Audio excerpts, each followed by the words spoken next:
Now a certain man was sick, Lazarus of Bethany, the village of Mary and her sister Martha. And it was the Mary who anointed the Lord with an ointment and wiped his feet with her hair, whose brother Lazarus was sick. So the sisters sent word to him, saying, Lord, behold, to whom you love is sick. Would you mind if I would read this in Tagalog muna kasi meron din tayong mga kasama dito? Let's read this sa Tagalog. May isang taong nangangalang Lazaro na nagkakasakit. Nakatira siya sa Bethania kasama ang mga kapatid niyang sina Maria at Marta. Si Maria ang nagbuhos ng pabango sa paa ng Panginoon at pagkatapos ay pinunasan iyon ng kanyang buhok. Dahil may sakit si Lazarus, nagpasabi kay Jesus ang magkapatid, Panginoon, ang minamahal ninyong kaibigan ay may sakit. Nang marinig ito ni Jesus, ay sinabi niya, hindi niya ikamamatay ang sakit na ito. Nangyari iyon upang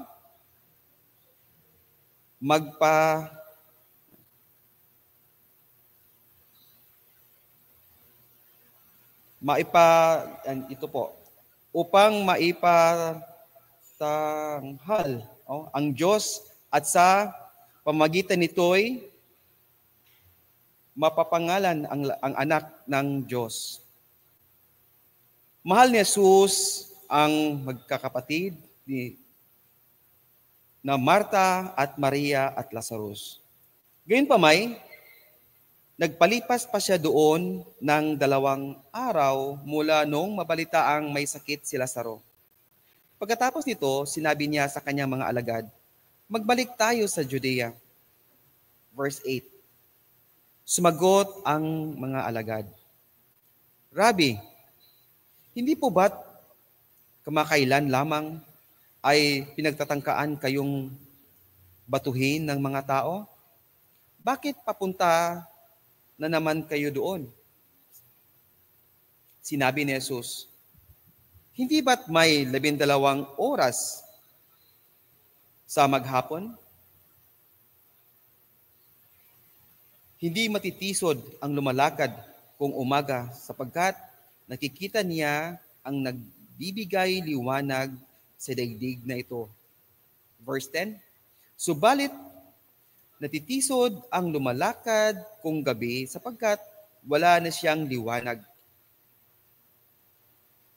Idinugtong pa ni Jesus, natutulog ang kaibigan nating si Lazarus. Papunta ako upang gisingin siya. Panginoon, kung natutulog lang po siya, ay gagaling siya. Sagot ng mga alagad. Ang ibig sabihin ni Jesus ay patay na si Lazarus. Ngunit ang akala ng mga alagad ay talagang natutulog lamang ito. Dahil dito'y tuwirang sinabi ni Jesus, patay na si Lazarus. Ngunit dahil sa inyo, ako'y nagagalak na wala ako roon. Nang sa gayon ay sumampalataya kayo sa akin. Tayo na, puntahan natin siya. Sinabi ni Tomas na tinatawag na kambal sa kanyang mga kasama, sumama tayo sa kanya nang mamatay tayong kasama niya. Si Jesus ang muling pagkabuhay at ang buhay. Verse 17. Pagdating ni Jesus, nalaman niyang 4 na araw nang nakalibing sa Lazaro.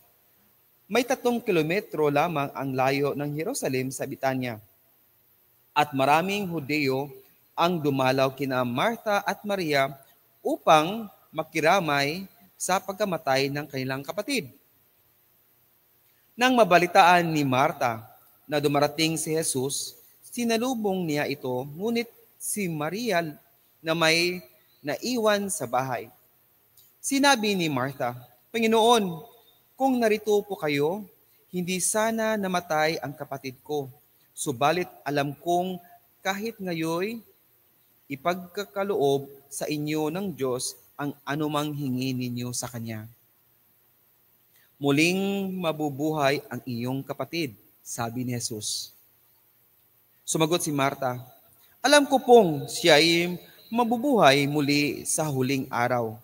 Sinabi sa kanya ni Jesus, ako ang muling pagkabuhay at ang buhay.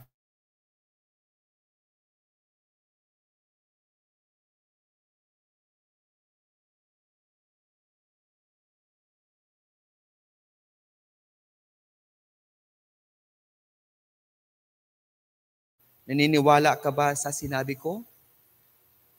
Sumagot siya, Upo, Panginoon. Naniwala po akong kayo ang Kristo, ang anak ng Diyos na inasahang darating sa sanlibutan. Let's pray again. God, thank you so much again for this word. Help us, God, as we study and discuss this all together, na mabuksan po aming puso't isipan sa mensahe niyo po para sa amin today. At dalangin ko po, Ama, na mabuksan naming puso't isipan sa tulong po ng Banal na Espiritu upang mas lalo naming manawaan at patanggap ang mensahe ninyo. Lahat ito aming dalangin sa ngalan ni Jesus. Amen.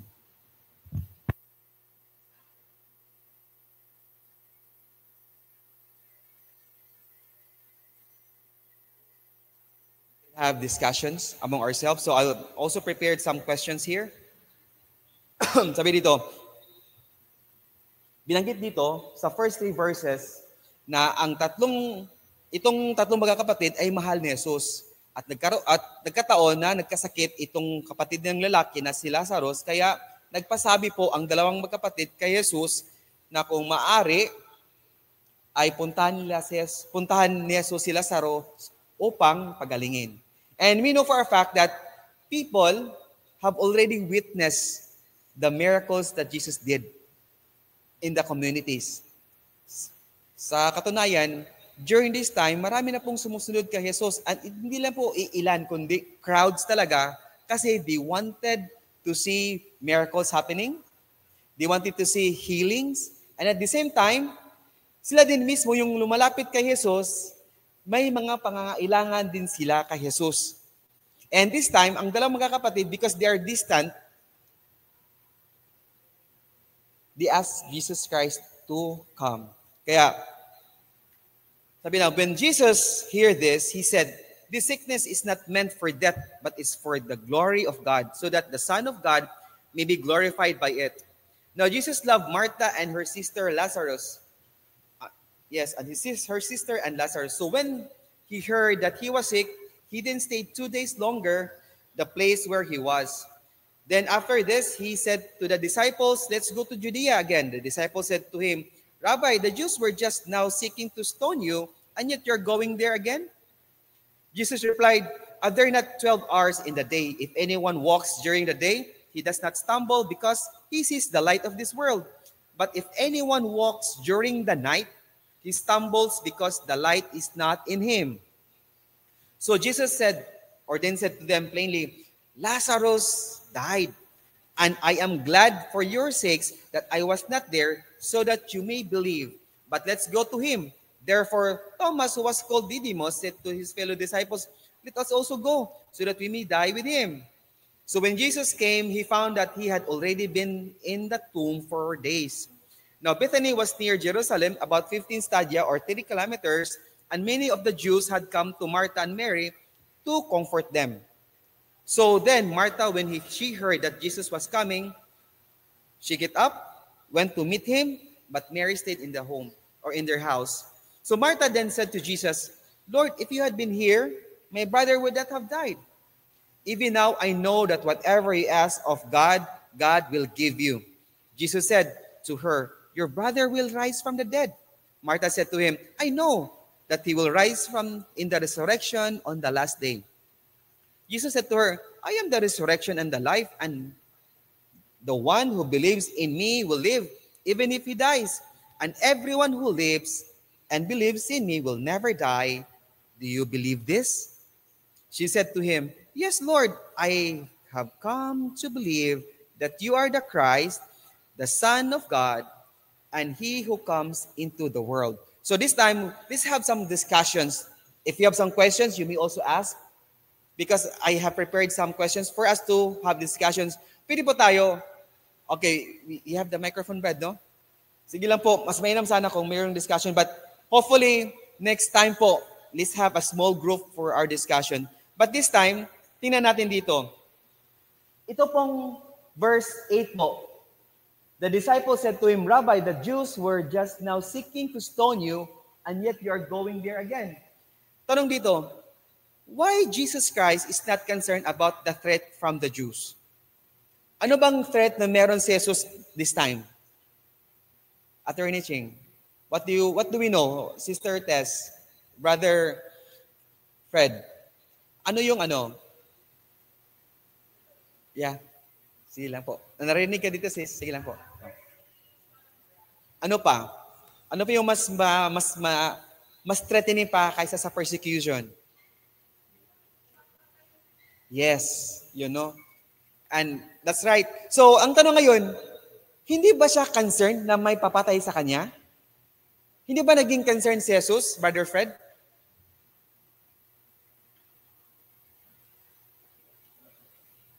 Hindi ba 'to malaking bagay na you have to secure your life?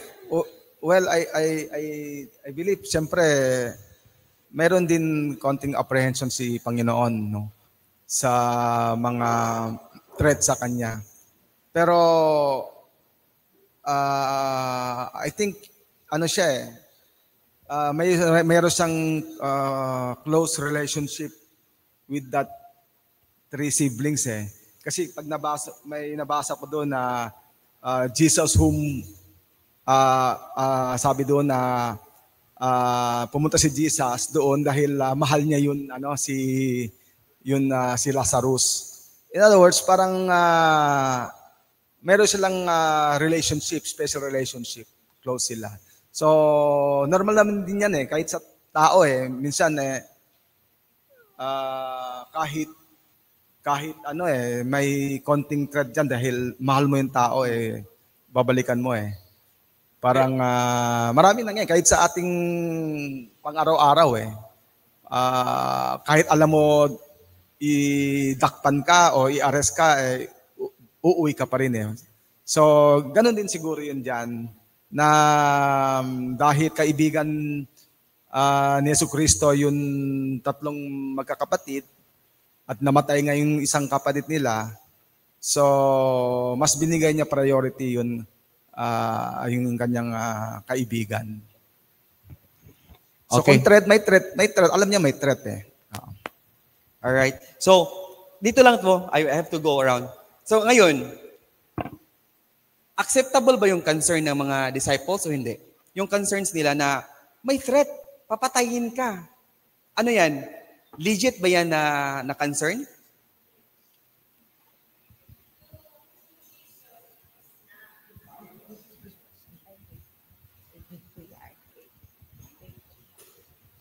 So, Brother Bob, do you think it's a concern yun na may papatay kay Jesus doon sa, nag-alala ba si Jesus na may papatay sa kanya?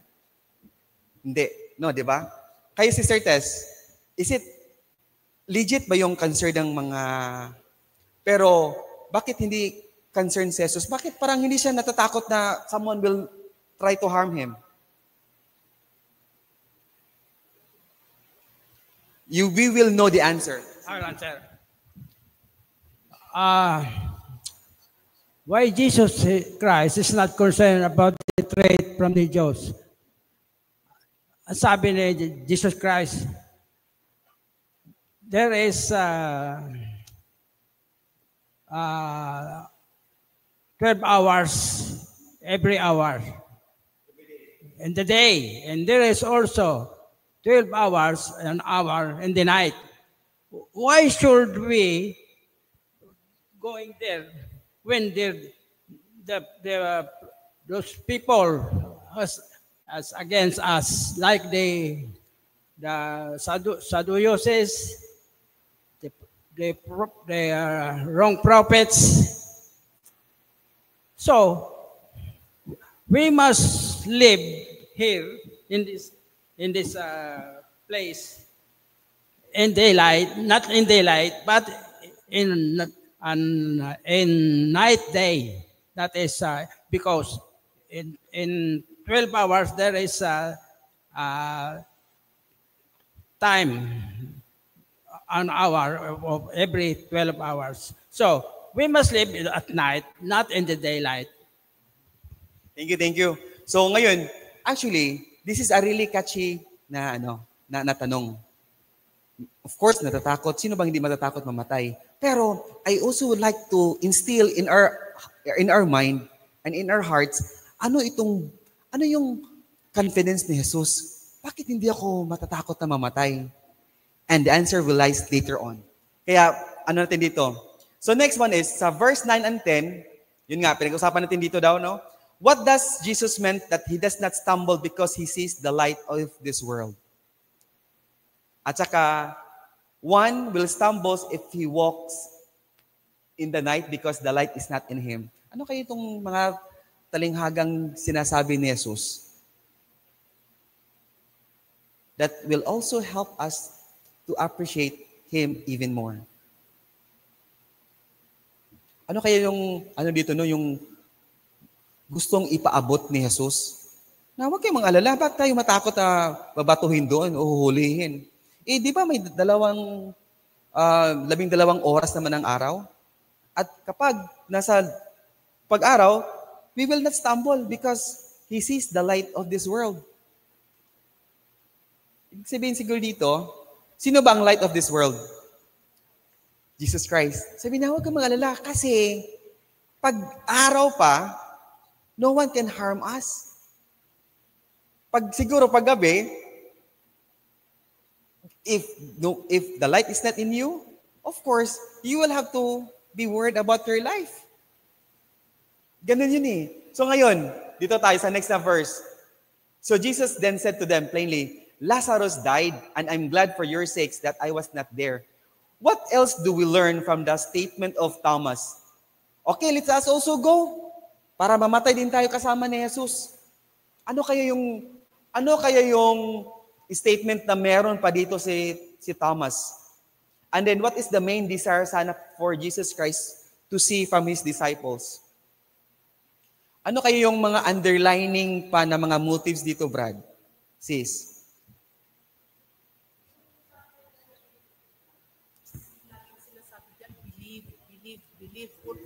Puro kasi believe yung sinasabi niya diyan yung sa una pa lang about kay Lazarus, do you believe this? Do you believe this? Ang dami niyang belief ng belief. That's actually the answer of number 2. What Jesus Christ would want to see from His disciples, especially for us today, is not just about, okay, this one thing, ito makikita natin ito ha. Sabi niya ng isang disciple dito, isang follower of Jesus Christ, I believe in you. I know you. Pero, dito pa lang, alam naman ni Jesus kung sino talaga yung may believe sa Kanya, di ba? Pero, number 2, the desire of Jesus Christ is to foster, is to establish, is to create, is to develop in the hearts and mind of His disciples to have faith. And at the same time, what else do we learn from the statement of Thomas? Do you think Thomas has enough belief, Brother Bob? Nagpapakita ba ito, Sister Tess, na may belief talaga si Thomas? Brother Fred, does Thomas believe in Jesus Christ? And then does his belief really shows from his statement? Ang sabi doon na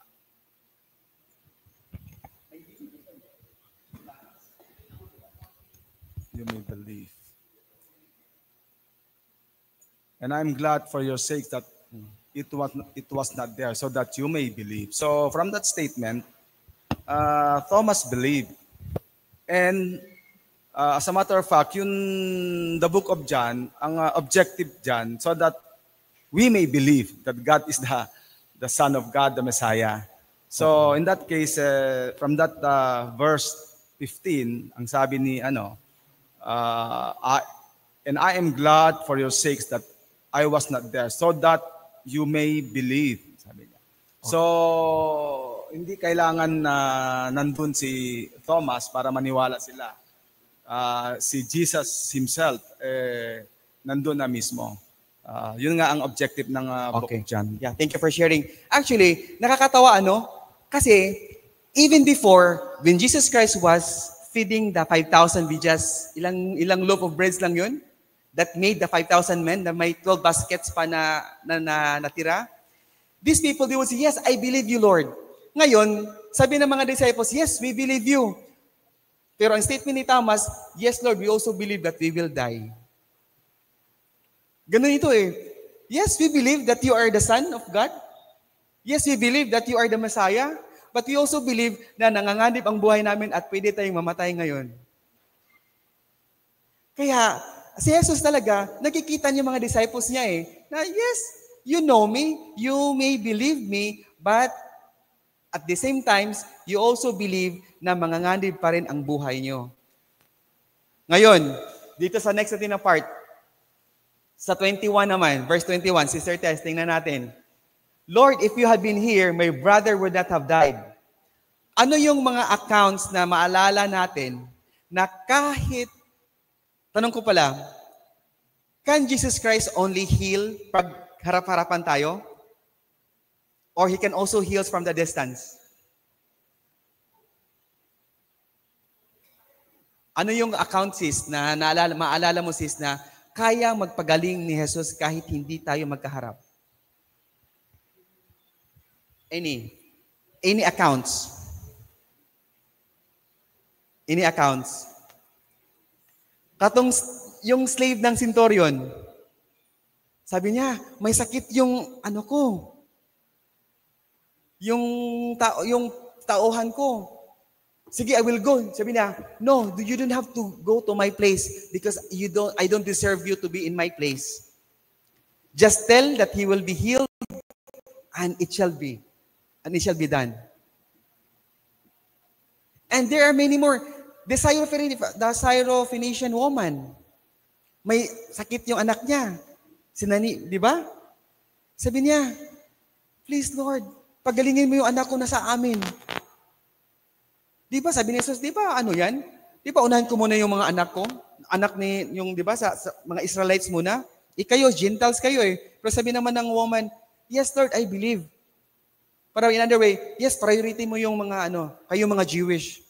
Pero pwede din ba, kahit yung breadcrumbs lang, kahit katiting lang, pagbigyan mo yung healing ko. Sabi ni Jesus, kakaiba itong pananampalataya ng babaeng ito. At that moment, pinagaling ni Jesus yung anak niya from the distance. Ito naman, they have been with Jesus Christ for quite several occasions. And yet, sabi dito ni Martha, Lord, kung nandito ka lang, gumaling sana si Jesus.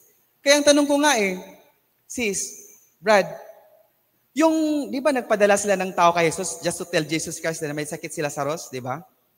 Tanong ko, bakit kaya hindi nila sinabihan, Jesus Christ, pwede mo i-cast out mo yung i-cast away mo yung sakit ni Lazarus from kung saan kang locations. You didn't have to come to my home. Sabihin mo lang, gagaling na yan si Lazarus. Have you ever thought about that also? Sister Ching? Sister G?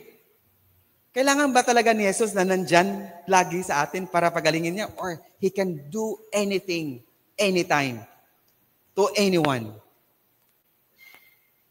And that's what faith can work in our lives.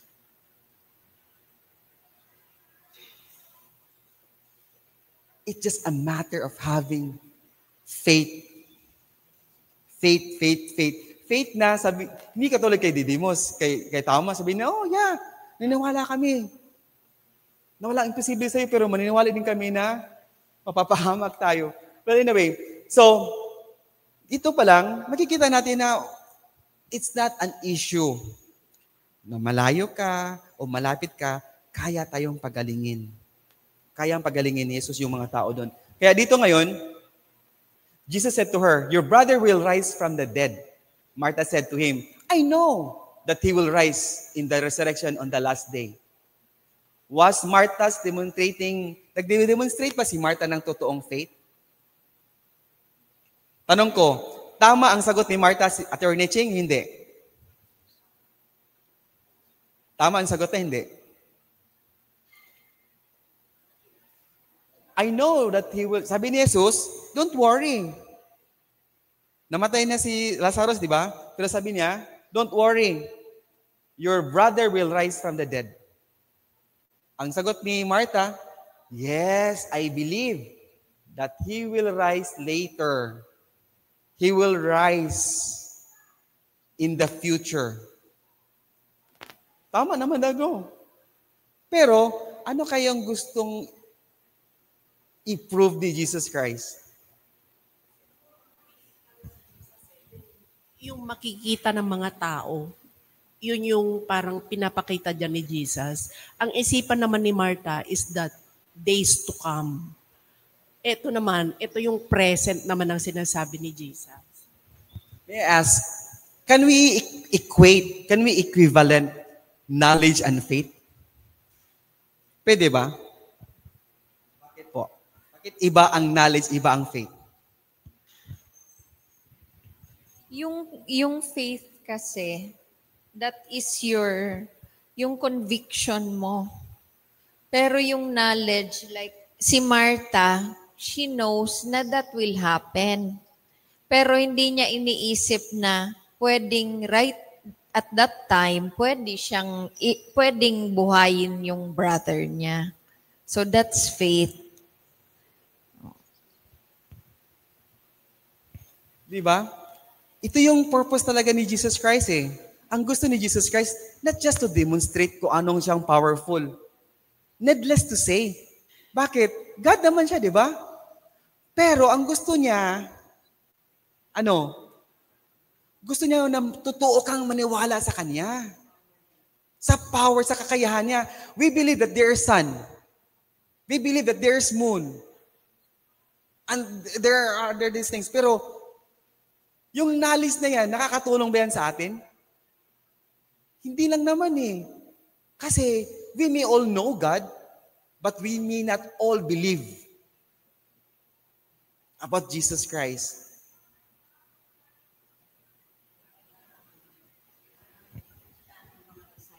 Yung power ni Jesus. Kaya hindi niya talaga pinagaling si Lazarus. Gusto talagang makita ng mga disciple yung power ni Jesus na talaga pero hindi niya talaga pinakita. Mga ilang beses na po lang makita si Jesus ng power niya sa mga disciples. Maraming beses na pero hindi pa rin sila naniniwala. Bakit kaya? Kasi nga yung faith ng mga disciples niya, hindi talaga real sa puso nila eh. So talagang gusto in time gusto talaga makita ni Jesus na talagang naniniwala yung mga disciples niya sa power nung kanyang So, posible para, Brother Bob, na magkaroon tayo ng punong knowledge sa brain natin. But will that knowledge save us? Will that knowledge glorify God? Will that knowledge transform us? Sister Tess. No? Pwede talaga, Ay, kaya mo yan, Jesus. Kaya mo yan gawin.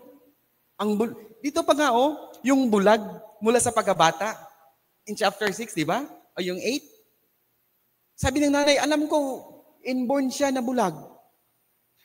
Pero ang ginawa ni Jesus, instantly. Pero ang mga tao, ay, naniwala kami, alam namin yan, na kaya niya. Pero if it happens in your life, kumusta nga yung knowledge mo? Will it impact your life? Pero bro, Bro? yung faith natin will start or begin sa knowledge, of course. Kaya sabi nga ng Bible, faith comes from hearing eh.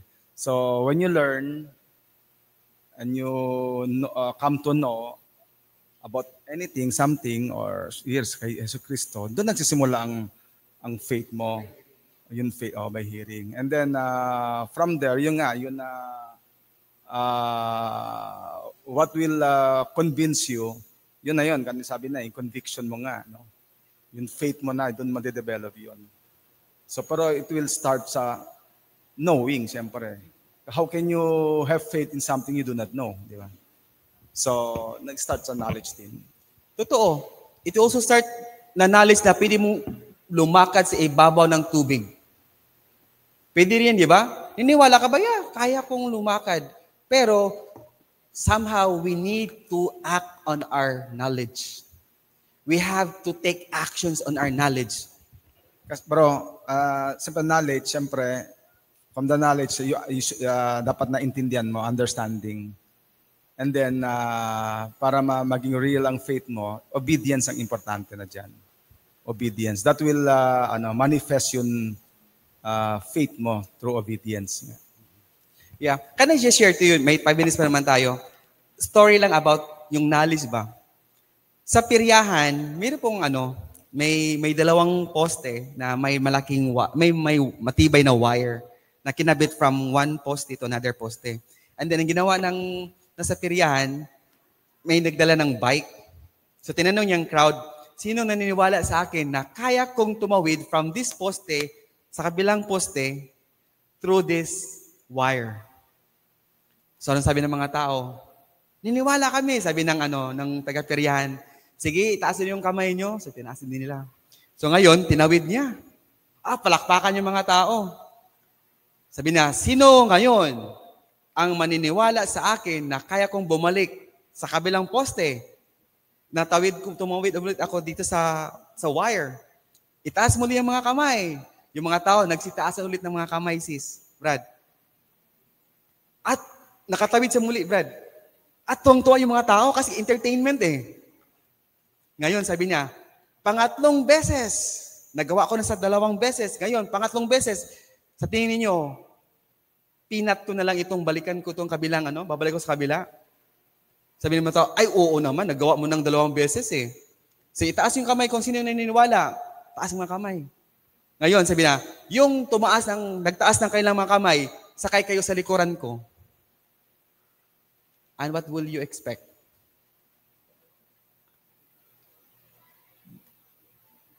Because sometimes we may have faith, we may have knowledge, but unwilling tayo mag-act on it. Sabi niya, obedience. Bakit? Nadadaig ng fear, doubt, anxiety, worry.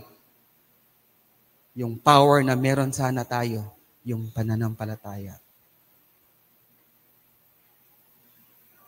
And I hope and I pray that with these lessons, preliminary lang naman to, we will have a second part of this next week. Kasi progressive talaga siya eh. Kasi Jesus Christ was trying to prove one sign over another sign, to more miracles, to more healings, until sabi na, hanggang kailan pa, hanggang ilang beses pa akong gumawa ng sign sa inyo para lang maniwala kayo sa akin. Why? Because once pag nakaka-captured ng Diyos yung tunay na pananampalataya sa atin, hindi na tayo kailangang hilahin ng Diyos para manambahan sa Kanya. Agree? Bro, may tanong lang ako kasi the question was Martha demonstrating real faith? So, sabi pa, real faith, totoo na faith. So in other words, mayroon faith din hindi totoo. Meron. Diba? So, siguro sa panahon ngayon, lahat ng tao naniniwala sa Panginoon. May belief sa Panginoon. Pero kung yung belief ay real faith, yun ang question. So, masasabi lang natin kung real faith yan, kung mayroon may act, diba? May obedience doon sa object ng kaninong faith mo. May obedience ka doon. Kung may obedience ka Panginoon, may real faith ka Panginoon, may obedience ka doon sa mga inuutos niya, ang kagustuhan niya. So yun ang real faith. Kasi sabi nga sa James yun faith na walang action is death So doon natin makikita. Ngayon, Sunday nga, nag-usap kami ni Brother, sino ba to? Isang kasama natin dito, about, may question nga na, paano daw malaman na isang tao ay may faith o real Christian, no? Paano malalaman? Yun nga, makikita mo yun, change life sa kanya.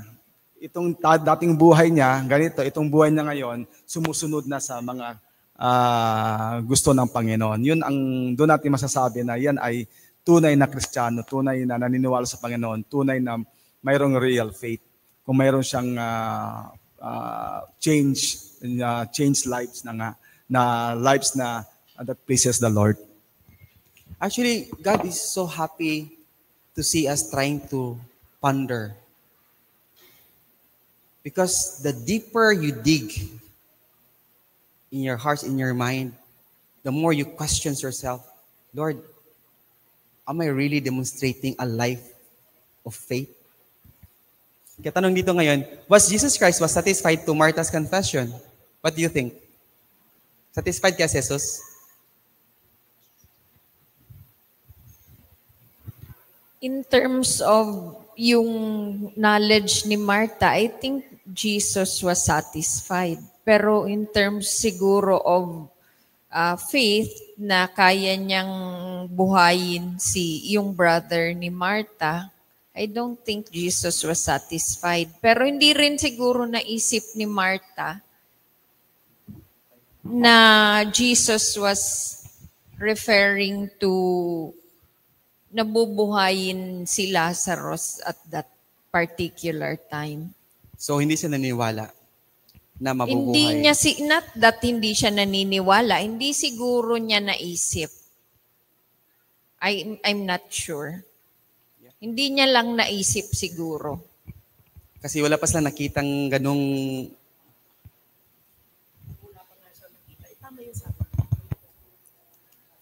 Parang wala pang nangyaring nabuhay mula sa pagkamatay.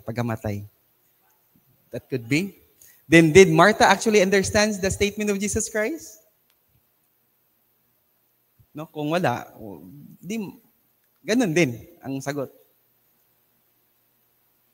So, reflection sa atin ngayon, how about us today? Ano yung mga bagay-bagay na we are struggling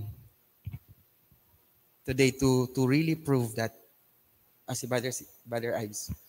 We have 5 minutes left. Sige po, Brad. Di pa. Answer. Oo.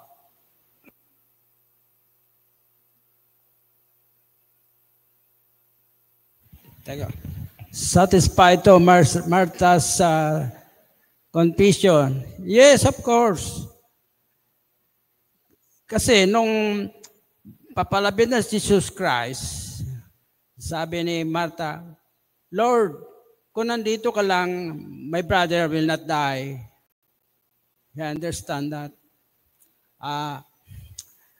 Through his faith, when he met Jesus Christ is coming, what did Martha doing it? Pour perfume in his feet. But one of his disciple, who is called Judas, opposing what Martha did, because those perfume are expensive. If the perfume will sold and the money will given to the poor man, because Judas is very interested in that